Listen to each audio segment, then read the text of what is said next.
దాని మీద పడుకున్నాడు. పడుకుని అతి పవిత్రమైనటువంటి దర్భల మీద పడుకుని ఆయన్ని స్తోత్రం చేశాడు. అగ్ని సూక్తములు అంటారు. ఇవి ఖాండవన దహనంలో పక్షులు చేసాయి, మళ్ళీ ఇవి చేసాయి.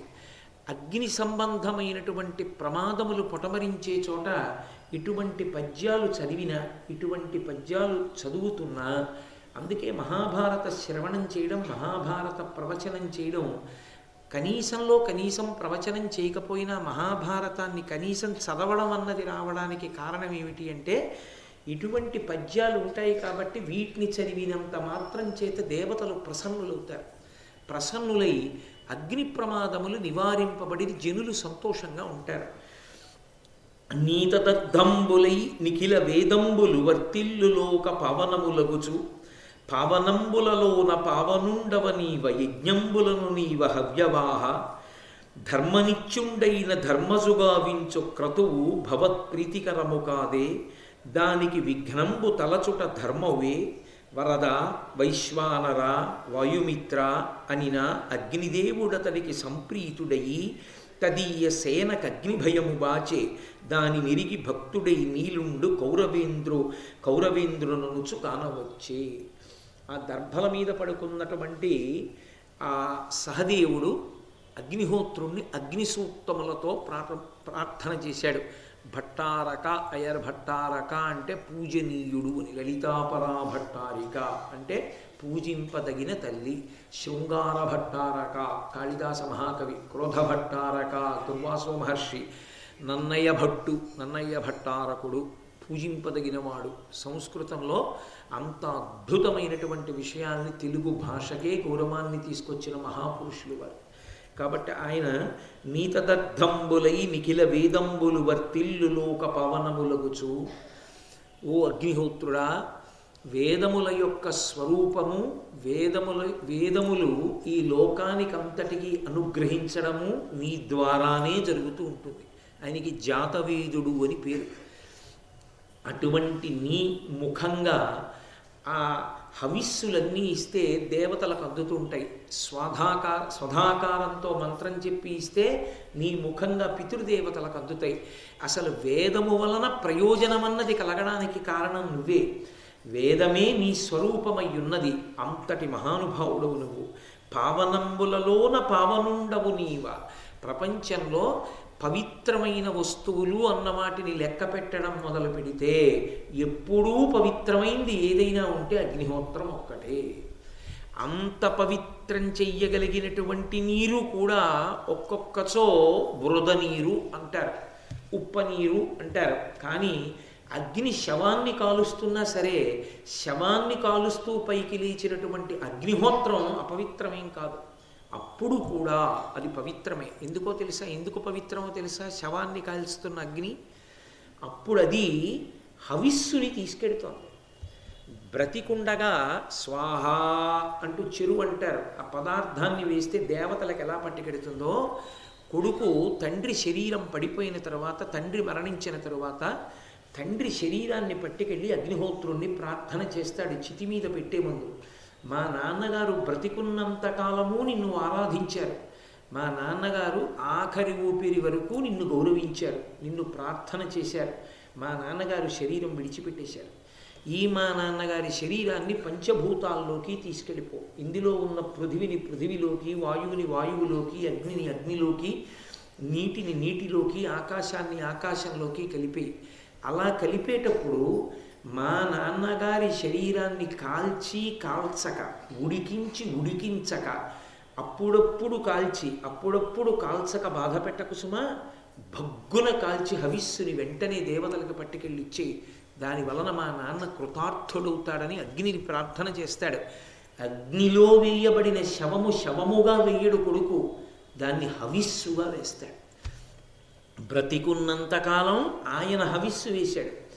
ఆయన శరీరం పడిపోయాక ఆ శరీరాన్ని హవిస్సుగా మారుస్తాడు కొడుకు. అందుకే దానికి శవదహనం అనరు, అంత్యేష్ఠి దాని పేరు. ఇష్టి అంటే ఇష్టిం తేహం కరిష్యామి పుత్రీయాం పుత్రకారణాత్ అధర్వ శిరస ప్రోక్తై మంత్రై సిద్ధాం విధానత అంటాడు దశరథ మహారాజు గారు ఋష్యశృంగుడు శ్రీరామాయణంలో. ఇష్టిం తేహం కరిష్యామి, ఇష్టి అంటే కామితార్థములను ఇస్తుంది. అగ్నిలో హవిస్సుని వేసి కోర్కెలు తీర్చుకునే ప్రక్రియకి ఇష్టి అని పేరు. అంత్యేష్టి. ఇక ఆయన చేసేది ఉండదు, ఇక ఆయన కదలలేడు. అందుకని ఆయననే హవిస్సుగా అగ్నిహోత్రంలో వేస్తాడు. అలా వేసి పంపుతాడు కాబట్టే మా నాన్నగారని ప్రేమతో చెప్పి అగ్నిహోత్రుని యందు వ్రీలుస్తాడు కాబట్టే కొడుకు ఉండాలి అని కోరుకుంటాడు. అది చెయ్యకుండా తండ్రి శరీరం వెళ్ళిపోయిన తరువాత కూడా ఐస్లో 3 రోజులు ఉండేటట్టుగా నాకెందుకు వదిలిపెట్టేశాడు. కాబట్టి అటువంటి భ్రష్ట కొడుకులు పుట్టాలని కోరుకోకూడదు.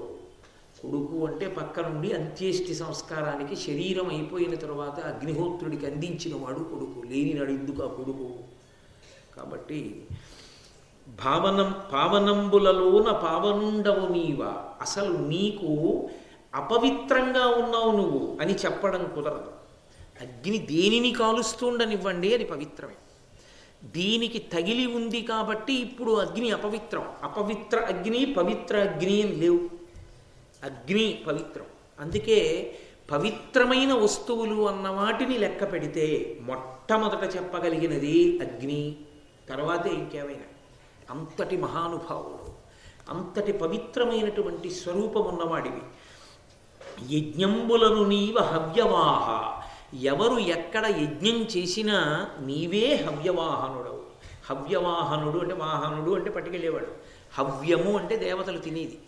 దేవతలు తినడానికి హవ్యాన్ని ఇస్తే దాన్ని పట్టుకెళ్ళి దేవతలకి అందించగలిగిన వాడివి నువ్వే. ఇంకా ఎందులో వేసినా అది దేవతలకు అందదు.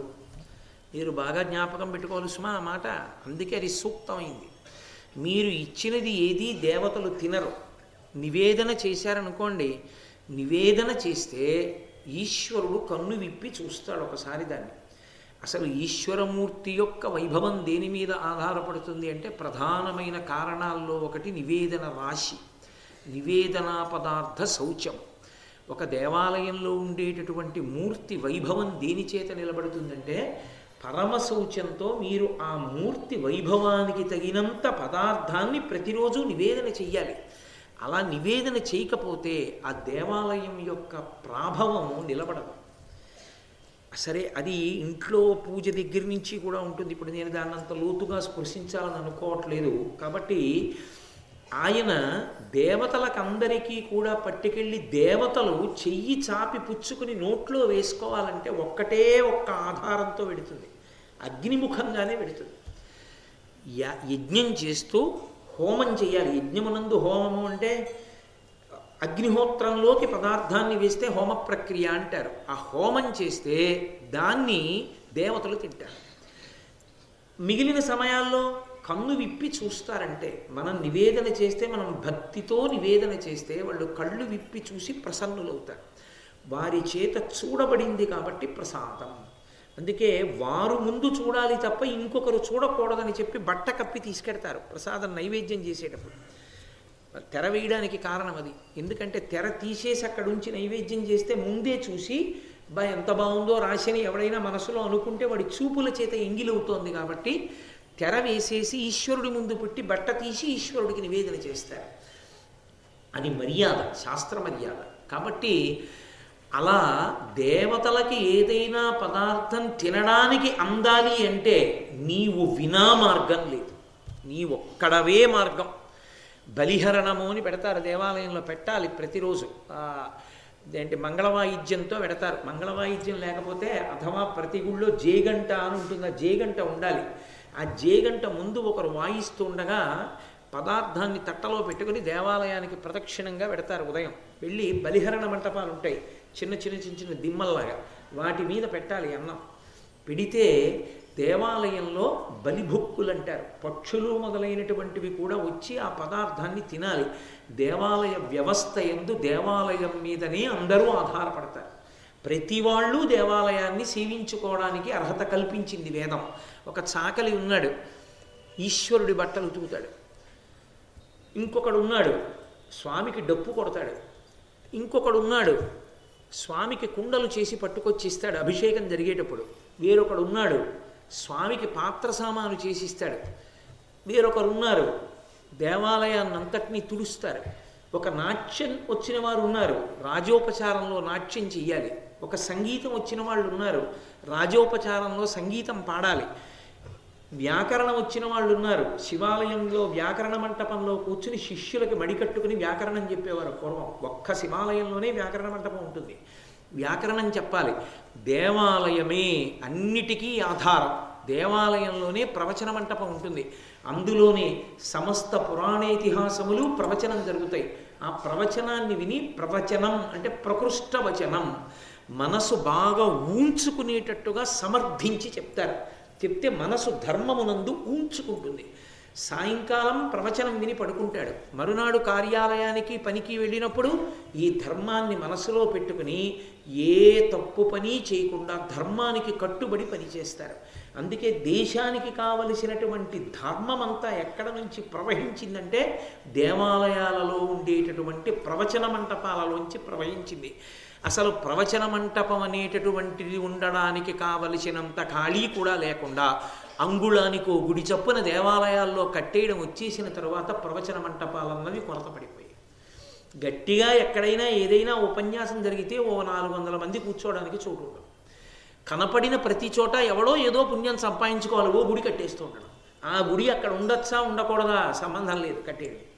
ఓ ఆగమం, ఓ శాస్త్రం ఏం అక్కర్లేదు. ఎవడికి తోచిన గుడి, ఎవడిష్టం వచ్చిన చోట వాడు కట్టేస్తూ ఉంటాడు.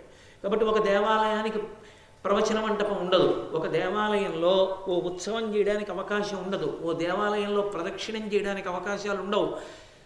సరే, వీటన్నిటి వలన ఏమవుతుందంటే దేవాలయం ఉత్సవ నిర్వహణకు అవకాశం లేని స్థితిని పొందుతుంది. ఉత్సవం చేయకపోతే జనుల యొక్క ప్రహృష్టమైనటువంటి స్థితికి భంగం ఏర్పడుతుంది. అప్పుడు ఏమవుతుంది, ఎక్కడ అవైదికంగా చెయ్యాలో అక్కడ చేయవలసి వస్తుంది. మీరు నా మనస్సు పట్టుకోగలిగితే నేను మీకు ఒక మాట చెప్తాను. దేవాలయాలు ఎక్కడా కూడా ప్రవచన మంటపాలు లేవనుకోండి, ప్రవచనం చేయవలసింది ఓ ఆడిటోరియంకి వెళ్ళి ఎక్కడో ప్రవచనం చేశారనుకోండి. తీరా ఆడిటోరియంకి వెళ్ళి ప్రవచనం చేస్తే ఇప్పుడు మీరు కూర్చున్నట్టుగా అందరూ చెప్పులు విప్పి వచ్చి కూర్చోరు, కాళ్ళతో చెప్పులతో వచ్చి కూర్చుని వింటూ ఉంటారు. చెప్పేవాడొక్కడే చెప్పులు విప్పి చెప్పుకుంటూ ఉంటాడు, వాడొక్కడే చెప్పులు విప్పి వేదిక మీద కూర్చుంటాడు. వినేవాళ్లలో ఎవరూ చెప్పులు విప్పారు, ఎందుకంటే చెప్పులు విప్పి పెట్టి రావడానికి అవకాశం అక్కడ ఉండదు. కాబట్టి ఏమైంది, దేవాలయం భర్తీ చేయలేకపోయింది. కాబట్టి అవైదికమైనటువంటి చోట ప్రవచనం చేయవలసి వస్తుంది. అప్పుడు చెప్పులు వేసుకుని వినడం ఏమిటి, అసలు శ్రోతకు అది ఉండవలసిన లక్షణమా?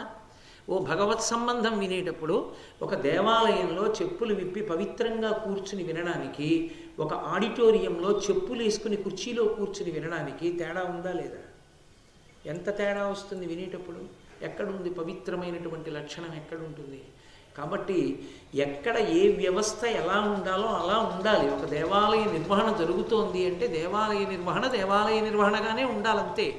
కాబట్టి బలిహరణ మంటపం ఉన్నది అంటే బలిభుక్కులు వచ్చి తింటాయి. యజ్ఞం జరిగింది ప్రతి చోట, ప్రతి దేవాలయంలో జరగాలి. హోమం జరిగితే దేవతలు వస్తూ ఉంటారు, వచ్చి తిని పెడతారు. వాళ్ళకు లక్షణం ఉంటుంది, వాళ్ళు కంటికి కనపడక్కర్లేదు. ఒకప్పుడు కనపడేవారు, రామాయణ కాలంలో దేవతలు కనపడేవారు వచ్చి కూర్చోవడం. ఇప్పుడు వస్తారు, స్వాహాకారం చెప్తే వాళ్ళు వస్తారు తినడానికి. మన కంటికి ఆ శక్తి లేదు, చూడగలిగిన శక్తి, ఎందుకంటే అనుష్ఠాన బలం లేక పోగొట్టుకున్నాం.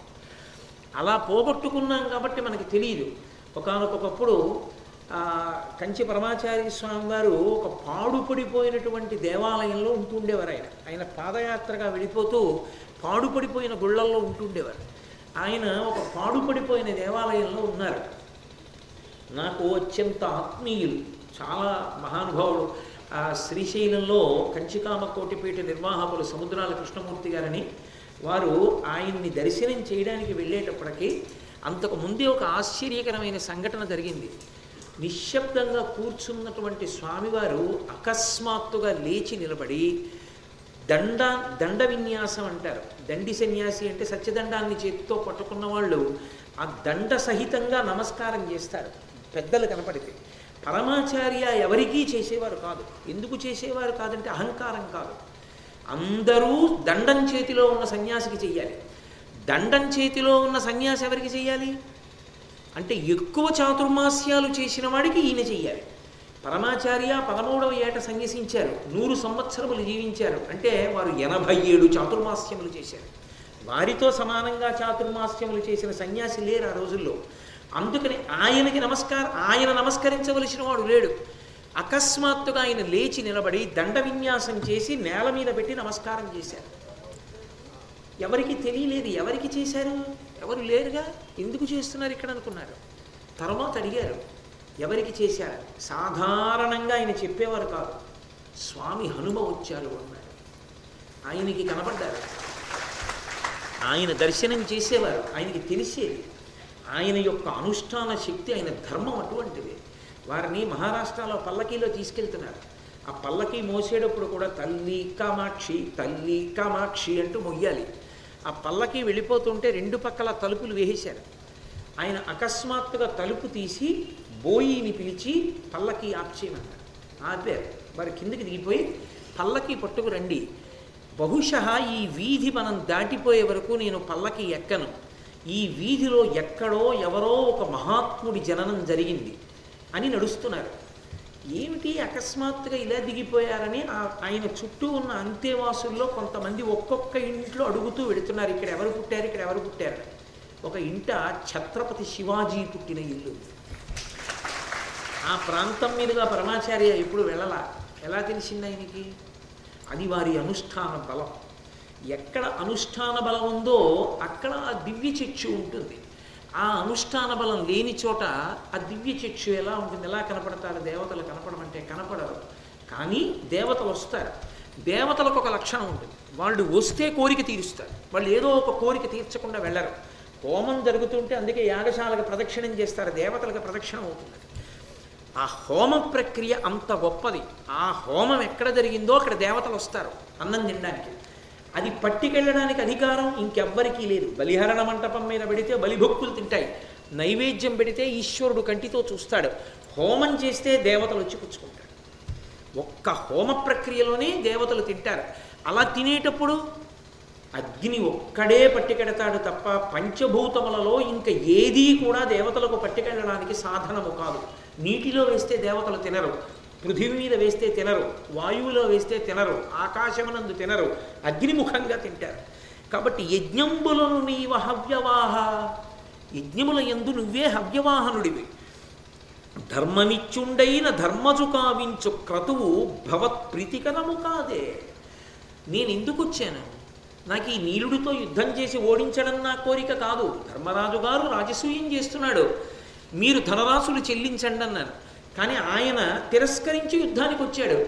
ధర్మరాజు గారు చేస్తున్నటువంటి రాజసూయ మహాయాగమునందు ఎన్నో హవిస్సులు ఇవ్వబడతాయి, ఎందరో దేవతలకు ఆహారము సమకూర్పబడుతుంది. అంత పెద్ద క్రతువు జరుగుతుంటే హవ్యవాహనుడమైనటువంటి నువ్వు ప్రీతి పొందవద్దా?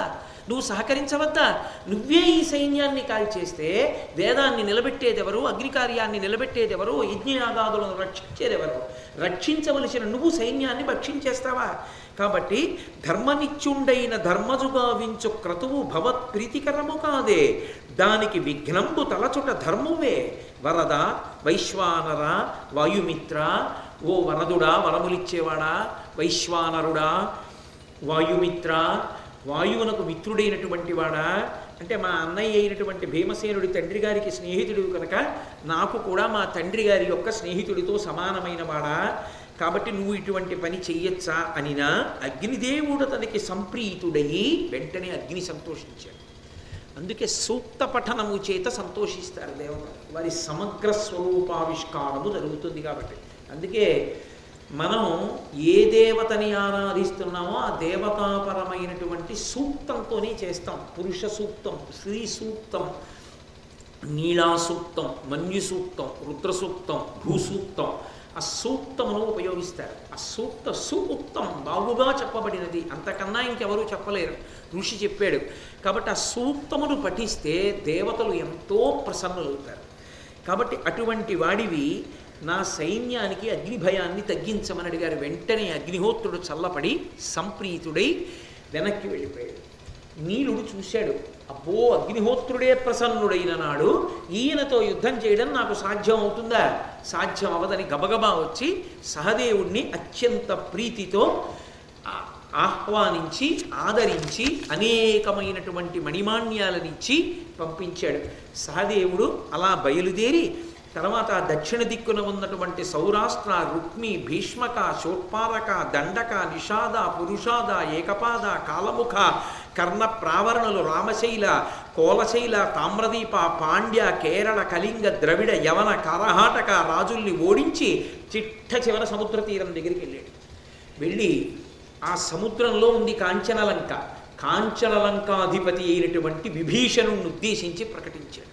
ధర్మరాజు గారు రాజసూయం చేస్తున్నాడు, నువ్వు కూడా రత్నరాసులు బలిసింది. చిరంజీవి కనుక ఆ లంకాపట్టణ పరిపాలితుడైనటువంటి విభీషణుడు కూడా సహదేవుడికి అనేకమైనటువంటి కానుకలు పంపించాడు. ఈ కానుకలన్నిటితోటి కలిసి సహదేవుడు దక్షిణ దిక్కునంతటినీ జయించినటువంటి వాడై సంతోషంగా తిరిగి వచ్చేశాడు. ఆ తర్వాత నకులుడు పశ్చిమ దిక్కుకు బయలుదేరాడు. మహితక దేశాన్ని, మరు, మాళవ, బర్బర, కర్బర, శైరీషక, దాశార్ణ, పుష్కరాణ్య, సరస్వతి, సింధూ నదీ తీరాల రాజ్యాలను, పంచనద, అమర పర్వతవాసులను గెలిచి శ్రీకృష్ణుడు ద్వారకానగరంలో పశ్చిమ దిక్కున ఉన్నాడు కాబట్టి ఆ ద్వారపతిలో శ్రీకృష్ణుడికి తన రాకను తెలిపి ఆయన యొక్క ప్రీతిని పొంది మేనమామ మద్రపతి అయినటువంటి శల్యుణ్ణి చూసి శల్యుని యొక్క గౌరవాన్ని పొంది అక్కడి నుంచి తిరిగి ఆ దిక్కునంతటినీ జయించి వచ్చాడు. అక్కడతో ఉత్తర దిక్కుకు వెళ్ళినటువంటి అర్జునుడు, తూర్పు దిక్కుకు వెళ్ళినటువంటి భీమసేనుడు, దక్షిణ దిక్కుకు వెళ్ళిన సహదేవుడు, పశ్చిమ దిక్కుకు వెళ్ళినటువంటి నకులుడు, 4 దిక్కుల ఉన్నటువంటి సమస్త సామ్రాజ్యములను గెలిచి ఈ భూమండలానికి అంతటికీ కూడా సార్వభౌముడు ధర్మరాజే అన్న స్థితిని కల్పించి వచ్చారు. ఇప్పుడు తాను ఇన్ని రాజ్యములను గెలిచాడు కనుక పరమ సంతోషంగా ఆ రాజసూయ మహాయాగం చెయ్యడానికి ఆయన ఎంతో సంతోషంగా ప్రారంభం చేసి శ్రీకృష్ణ పరమాత్మకి కబురు చేశారు. రాజసూయ మహాయాగం ప్రారంభమవుతోంది, మీరు ఇచ్చేయవలసింది. శ్రీకృష్ణుడు వచ్చాడు, కూర్చోపెట్టాడు. ఆయన్ని కూర్చోపెట్టి పూజ చేసి నీ యొక్క అండదండల వలన ఈ సమస్త రాజ్యములను గెలిచాను తప్ప నీవు పక్కన లేకపోతే, నీ అండ లేకపోతే ఇవాళ ఈ భూమండలం మీద ఉన్నటువంటి రాజులందరినీ గెలవడం మాకు సాధ్యమా కృష్ణ? ఇది భగవద్భక్తి అన్న మాటకు అర్థం. సాధారణంగా భక్తి ఉన్నది, భక్తి లేదు. మీరు నన్ను క్షమించగలిగితే ఒక్క మాట చెప్తా. 2 కారణముల చేత తెలిసిపోతుంది. ఒకటి, పూజ చేసేటప్పుడు తెలిసిపోతుంది వీడు భక్తిగా చేస్తాడా యాంత్రికంగా చేస్తాడా తెలుస్తుంది, మనసులో భక్తి ఉన్నదా. రెండవది, నీకు ఏదైనా పరమోత్కృష్టమైన సంతోషకరమైన విషయం జరిగినప్పుడు తెలిసిపోతుంది మీకు భక్తి ఉన్నదా లేదా. మీకు అంటే నన్ను కూడా కల్పించమండి. సభలో మిమ్మల్ని ఒకరిని ఉద్దేశించి మాట్లాడతాం కాబట్టి నువ్వు మీరు అన్న మాటలు వస్తాయి. అంతేగాని నేను పండిపోయిన వాడిని మీరేదో పచ్చికాయి అని నా ఉద్దేశ్యం కాదు. ఈ సభలో అందరిలో పచ్చికాయ ఎవరు అంటే బహుశా నేనే ఉంటానేమో కూడా. కాబట్టి కలియుగం కదూ, అందుకే పెద్దపీట మీద నేను కూర్చున్నాను. కాకపోతే మీరు తక్కువని నా ఉద్దేశ్యం కాదు చెప్పేటప్పుడు. అలా అయితే పరమేశ్వర స్వరూపమైన సభకి నమస్కారం అని ఎందుకు మొదలు పెడతాను? ఆ గౌరవం లేనినాడు.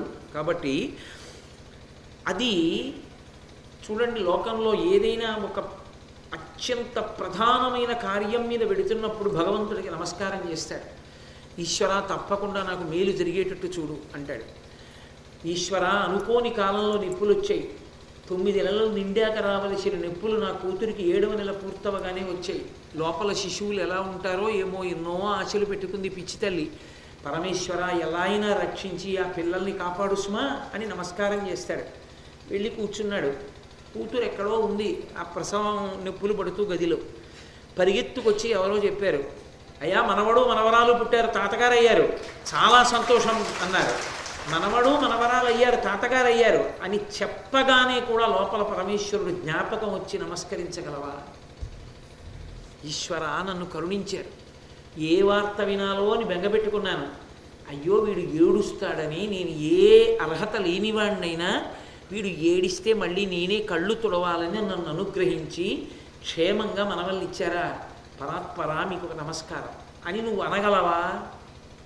అలా నువ్వు అనగలిగితే పైకి అనక్కర్లేదు. మంచి మాట వినగానే పరమేశ్వరుడు జ్ఞాపకానికి వస్తాడు. ఆ కష్టంలో రావడం గొప్ప కాదు, గుర్తొస్తాడు, గుర్తొచ్చి తీరుతాడు. కానీ సుఖమునందు సంతోషమునందు ఈశ్వరుడు జ్ఞాపకానికి వస్తాడు. వచ్చి మొదటి నమస్కారం ఆయనకి చేయగలవా? ఏదైనా ఒక మంచి మాట వినగానే పూజామందిరంలోకి వెళ్ళి ఆయనతో పంచుకోగలవా? మీ అనుగ్రహమే ఇదంతా ఈశ్వర, మీ అనుగ్రహం లేని నాడు నాకు ఈ ఆనందం ఎక్కడిది అనగలవా? అలా అనగలిగితే నీకు ఈశ్వరుడు ఉన్నాడు, విగ్రహం కాదు. ఆయనకు కావలసింది అదొక్కటే. యోమే భక్త్యా ప్రయచ్చతి. ఆ అనుబంధం ఉంటే చాలా ఆయన ఎంతో మురిసిపోతాడు. తండ్రికి 80 ఏళ్ళు వచ్చేసాయి, ఎక్కడో కూర్చుని ఉంటాడు. తండ్రి ఏం చేయగలడు? ఆయన ఏం చేయలేడు. కూతురుకి మనవరాలకి మంచి సంబంధం కుదిరింది. పరుగు పరుగున వెళ్ళి నాన్నగారండి 2 కాళ్ళ మీద పడిపోయి నాన్నగారికి నమస్కారం పెట్టి, నాన్నగారు మీరు చేసిన పూజలండి, మీ భక్తి అండి, మీ మనవరాలను అనుగ్రహించి మంచి సంబంధం కుదిరింది, ఇప్పుడే ఫోన్ చేసి చెప్పారు, మొట్టమొదట మీకే చెప్దామని వచ్చాను నాన్నగారు, మీ ఆశీర్వచనం లేనినాడు మన వంశంలో ఇవన్నీ ఎలా జరుగుతాయి అని తండ్రి కాళ్ళు పట్టుకు నమస్కరించాడు. ఏమి ఇవ్వాలి తండ్రికి? ఒరే మనవరాలి పెళ్లి కుదిరింది, నాకు పట్టుపంచ పట్టరా అంటాడా తండ్రి? ఏమి కొడుకురా, ఎంత పరిగెత్తుకొచ్చి ముందు నాకు చెప్పాడు రా చాలంటే. అందరికీ చెప్తుంటే పెద్ద ఆయనకి వినపడి, ఏమిట్రా అందరూ సంతోషంగా చెప్పుకున్నారు, ఏమైంది చెప్తాను నేను, ఉండండి మీరు అలాగా కాసేపు అన్నాడు అనుకోండి. ఎవరో చెప్తారు మీ మనవరాలు పెళ్లి కుదిరిందండి తాతగారు, పాపం సంతోషిస్తాడు. కానీ మనసు ఎంత కలుక్కుమంటుంది. భగవద్భక్తి కూడా అంతే. భక్తి అనుబంధం అంతే. భక్తి అంటే అదేదో పెద్ద సిద్ధాంతం అనుకోకండి. భక్తి అంటే అనుబంధం, ఈశ్వరుడితో ఉన్న అనుబంధం. నీవు ఏదైనా ఈశ్వరుడితో మాట్లాడి చెప్పగలవా? సంతోషమునందు దుఃఖమునందు కూడా. అది చిట్ట చివరికి ఏ స్థాయిలో ఉండాలంటే తలుపు సందులో వేలుపడినప్పుడు కూడా ఈశ్వర అనగలవా? అలా అనడం అలవాటైపోతే ప్రాణోత్క్రమణమునందు కూడా అదే వస్తుంది కాదు. సాధనమున పనులు సమకూరు ధరలోన. అది ధర్మరాజు గారి భక్తి. అందుకు భారతం చదువుకోవాలి. ఈ 4 దిక్కుల ఉన్న రాజ్యాలు గెలిచాడు. గెలిచి ఇప్పుడు మనకంతా సుఖరమైపోయింది కృష్ణ, ఇంకేం ఎదురులేదు, మొదలు పెట్టేస్తున్నాను అని కూడా అనొచ్చు. అలా అనలేదు. తీసుకొచ్చి కూర్చోపెట్టి ఆయనకి నమస్కారం చేసి చేతులు కట్టుకు నిలబడి, కృష్ణ నీ అనుగ్రహం లేని నాడు ఇది సాధ్యమా అని అడిగాడు. అది భక్తి అన్న మాటకు అర్థం. ఎంత పూజా పదార్థాన్ని మీరు వినియోగించారన్నది కాదు, మీ మనసు ఎంత ప్రహృష్టమై ఉన్నదన్నది ప్రధానం. అందుకే నేను మీతో మనవి చేసే ఆ పూజలో తెలిసిపోతుంది. శుద్ధ ఆచమనీయం సమర్పయామి అంటాడు. ఎన్ని మాటలు విడిచిపెడతాడు నీళ్ళు? ఒక్క మాట పోస్తాడు. నిజంగా నువ్వు ఆచమనీయం ఆయనకి ఇచ్చింది నిజమైతే, నువ్వు ఆచమనీయం తీసుకున్నప్పుడు 3 మాటలు పుచ్చుకున్నావా? ఈశ్వరుడు పుచ్చుకోడా? ఆయనకి 3 మాటలు ఇవ్వాలిగా. 3 మాటలు ఇచ్చేటప్పుడు ఇలా ఇలా ఇలా అంటే నువ్వు తీసుకోగలవా? ఒకసారి గుటక వేసి కంఠాన్ని దాటితే తప్ప ఆచమనంలో మళ్ళీ పుచ్చుకోకూడదు. మరి నీకు ఇలా చేతిలో పోసుకుని ఇక్కడ పెట్టుకుని చప్పుడు లేకుండా గుటక వేయడానికి కొంత సమయం పడితే, ఈశ్వరుడికి కూడా పుచ్చుకోవడానికి కొంత సమయం పడుతుందా? మరి నువ్వు ఉద్ధరణితో నీళ్లు విడిచిపెట్టేటప్పుడు ఒకసారి విడిచిపెట్టిన దానికి రెండవసారి విడిచిపెట్టిన దానికి మధ్యలో ఆ సమయాన్ని పరిపాలన చెయ్యాలా? అది లేని నాడు ఏం పూజ చేసినట్లు? మనసు ఎక్కడ నిలబడింది? నాలుక చెప్తోంది, కర్మేంద్రియం చెయ్యి చేసింది. ఈశ్వరుడు అన్నాడు నాకెందుకు అన్నాడు. ఆ ఉద్ధరిణి నేను, నీ సప్తధాతువులు నేను, ఆ నీళ్లు నేను, అన్నీ నేనే. అన్నీ నేనైనా నీ మనసు పెడితే నేను పుచ్చుకుంటా. నేను లేనివాడను కాను, కాఠిన్యము లేనివాడను, నాదని నేను అహంకరించను. నువ్వు సంతోషంగా ఇస్తే నేను పుచ్చుకుంటా. అది అనుబంధం అన్న మాటకు అర్థం. అందుకే పూజ అనగా అనుబంధ సంస్మరణము. ఆ ప్రేమతో చేసేది పూజ తప్ప ఆ ప్రేమ లేకుండా చేసేది యాంత్రికము. అదొక తొంతు అంటారు. తొంతు అంటే మనసు అక్కడ ఉండదు, చెయ్యాలి కాబట్టి చేస్తూ ఉంటారు. ఏదో ఆయన తంతు చేశారండి అంటారు. కాబట్టి చాలా చోట్ల జరిగేటటువంటి పూజలన్నీ తంతులే. సత్యనారాయణ వ్రతం చేస్తున్నాం అంటారు. సత్యనారాయణ వ్రతం చేస్తే సత్యనారాయణ వ్రత మంటపం కన్నా పైకి ఎవరైనా కూర్చోవచ్చా? ఆయన కన్నా పైకి ఎలా కూర్చుంటావు? కింద కూర్చోవాలి ఆయన కన్నా. ఆ వచ్చిన వాళ్ళందరూ కుర్చీల్లో కూర్చుంటే అది వ్రతం ఎలా అవుతుంది? ఆయన్ని అవమానించడం అవుతుంది. అంత నీకు మోకాళ్ళ నొప్పులైతే గడప అవతల కూర్చో, మంత్రం వినపడుతోందిగా. అక్కడికి